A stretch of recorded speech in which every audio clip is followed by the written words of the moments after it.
ते प्रेमच असतं जे आयुष्य सुंदर बनवतं आणि कधीकधी ते प्रेमच असतं जे आयुष्य उद्ध्वस्त करतं. सर्व वाचकांना नमस्कार. आजपासून नवीन कथा मालिका सुरू करत आहे. ही कथा आहे मानसीची. ही कथा आहे प्रेमाची. ही कथा आहे संघर्षाची. कथेचं नाव आहे हे जीवन सुंदर आहे. चला तर मग सुरुवात करूया पहिल्या भागाला. जुलै महिन्यातला दिवस होता. सकाळी सकाळी एक पावसाची सर येऊन गेली होती. हवेत एक वेगळाच गारवा होता. आभाळात काळ्या ढगांचा पाठशिवणीचा खेळ सुरू होता. त्यात कधी सूर्यनारायण मध्येच डोकावत होता, कधी लख्ख प्रकाश तर कधी अंधुक वातावरण. कंपाऊंड वॉलच्या बाहेरचा गुलमोहर अगदी दिमाखात उभा होता. गुलमोहराची अर्धी फुलं गळून पडली होती. त्या जागी हिरवीगार पानं आली होती. खाली हिरवीगार पानं आणि वर केशरी लाल रंगाची फुलं. गुलमोहराचं हे मोहक रूप मानसीला फार आवडायचं. मानसी गॅलरीतून वातावरणाचा आनंद घेत होती. तेवढ्यात तिचं लक्ष घड्याळाकडे गेलं. बापरे, उशीर होईल पुन्हा. स्वतःशीच पुटपुटत ती आत आली. स्वरा, ए स्वरा, अगं उठ ना, किती वाजलेत बघ तरी. सगळं आवरेपर्यंत बस यायची वेळ होईल. स्वरा, उठ लवकर. मानसी आपल्या लाडक्या लेकीला स्वराला झोपेतून उठवत होती. ए आई, थांब ना ग, 2च मिनिट झोपू दे. स्वरा तोंडावर पांघरून ओढत बोलली. 2 मिनिट वगैरे काही नाही. उठ आता. पुन्हा उशीर झाला ना तर मला बोलू नको. मानसीनं स्वराच्या तोंडावरचं पांघरून ओढून काढलं. आई, तू पण ना, 2 मिनिटं म्हटलं होतं मी. स्वरा मानसीच्या गळ्यात हात टाकत लाडीकपणे बोलली. पुरे. आता माझ्या अंगावर आळस नको टाकू. चल, आवर लवकर.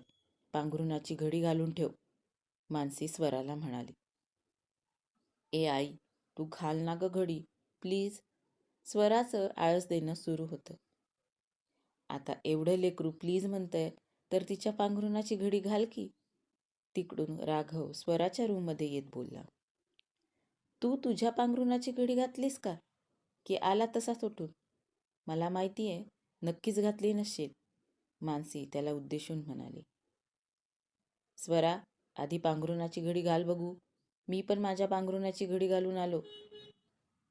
नाही तर तुझ्या आईच्या अंगात दुर्गा, चंडी संचारतील आणि आपण दोघं राक्षसासारखे तिच्या पायाशी लोळण घेऊ. राघव मानसीला चिडवत आत गेला. हो बाबा, आणि त्यासोबत अजून बोलणे बसतील ते वेगळेच. त्याचं बघून स्वराही मानसीला चिडवू लागली. दोघं बापलेकं सारखेच. कधी कोणत्या गोष्टीचा आळस करतील आणि कधी कोणत्या गोष्टीहून चिडवणं सुरू करतील, काही सांगता येत नाही. स्वतःशीच बडबड करत मानसी स्वयंपाकघरात गेली.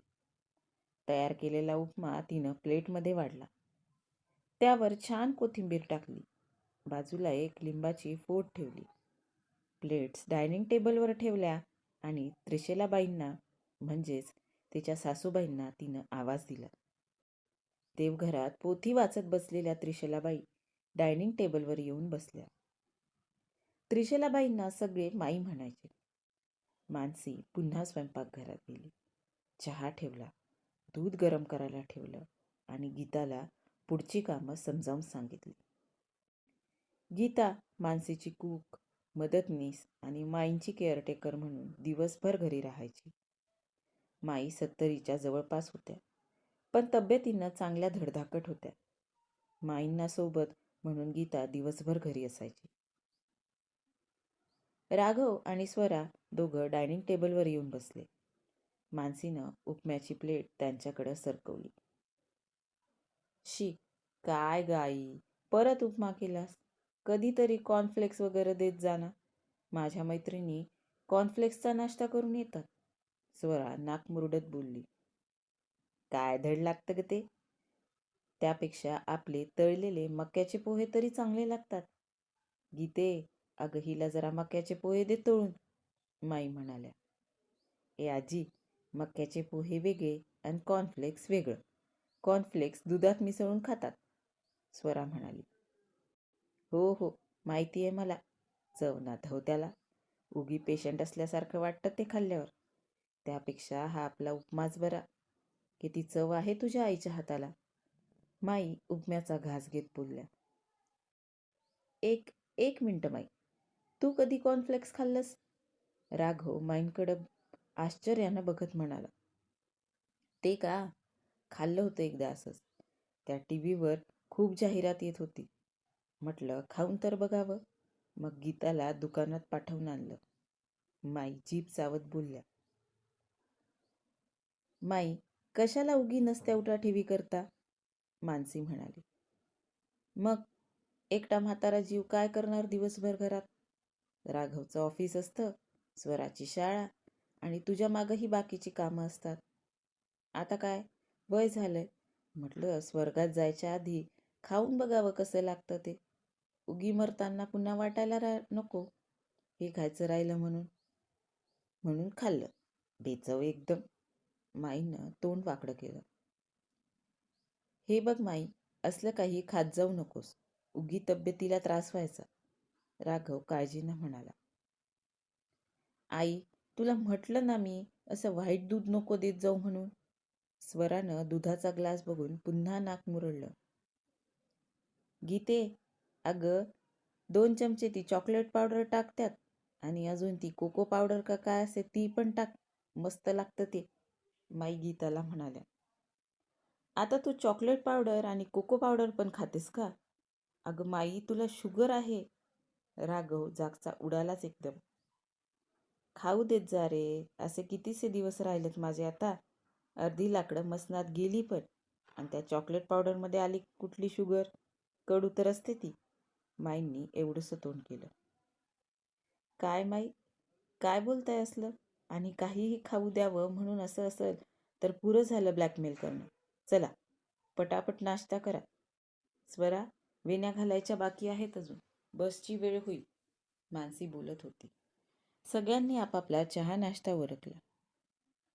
किती तो गुंता, थोडं तेल लावते थांब, मानसी स्वराचे केस विंचरत बोलत होती. नको नको, तेल नको लावू, तसेच विंचर. सगळ्या मुली मग चिप्पू चिप्पू म्हणून चिडवतात. तसं पण तू सॅटर्डेला रात्री लावतेस ना तेल, आता नको लावू प्लीज. स्वराचं भणभण करणं सुरू होतं. बरं बाई, तेल नाही लावत. मानसीनं तिच्या लांब सडक काळ्या भोर केसांच्या मस्त 2 वेण्या घालून दिल्या. स्वराची शाळेची तयारी सुरू होती. राघव पेपर वाचत बसला होता. स्वरा, आवरलं का? चल पटकन, हे घे टिफिन बॅग. सगळा टिफिन संपवायचा बरं, आणि ही छत्री, पावसात भिजू नकोस, मानसीचं स्वराला सांगणं सुरू होतं. तोपर्यंत स्वरानं शूज वगैरे घातले. मानसी स्वराची टिफिन बॅग घेऊन तिच्यासोबत निघाली. आई, दे ती टिफिन बॅग इकडं. तू राहू दे ग, माझं मी जाते ना, स्वरा म्हणाली. अगं येते की बसपर्यंत, चल, मानसी म्हणाली. अगं जाते मी, जाऊ दे मला एकटीला, मी काय लहान राहिले का आता, स्वरा म्हणाली आणि बॅग घेऊन निघाली. स्वरा स्कूल बसमध्ये चढेपर्यंत घराच्या गेटमधून मानसी तिच्याकडं बघत होती. स्वरा शाळेत गेली आणि मानसी घरात आली. राघव बेडरूममध्ये ऑफिसला जायची तयारी करत होता. आरशात बघून टॉयला नॉट पाडायचे त्याचे व्यर्थ प्रयत्न सुरू होते. राघव, मला आजकाल असं वाटतंय की स्वरा मला टाळते, मानसी त्याची टॉयची नॉट बांधत बोलत होती. म्हणजे, राघवनं विचारलं. म्हणजे बघ, आधी मी तिला स्कूल बसमध्ये बसवायला जायचे, तिला किती आवडायचं ते. आता सोबत येऊ नको म्हणून हट्ट करते. 1 महिना झाला मी रोज बघते. जूनमध्ये शाळा सुरू झाली तेव्हापासून तिचं असंच सुरू आहे. गोष्ट फक्त बसमध्ये सोडण्याची नाही आहे, अजून पण बऱ्याच गोष्टीत आहे. मला वाटतं मी स्वराला आवडत नाही. राघव, आपली आई दिसायला चांगली नाही असा विचार तर तिच्या मनात येत नसेल ना. मानसीच्या मनावर शंकेचे काळेकुट्ट ढग जमा झाले होते. का म्हणाली मानसी असं? खरंच मानसी दिसायला सुंदर नव्हती की काही भूतकाळ तर घडला नव्हता? जाणून घेऊया पुढच्या भागात.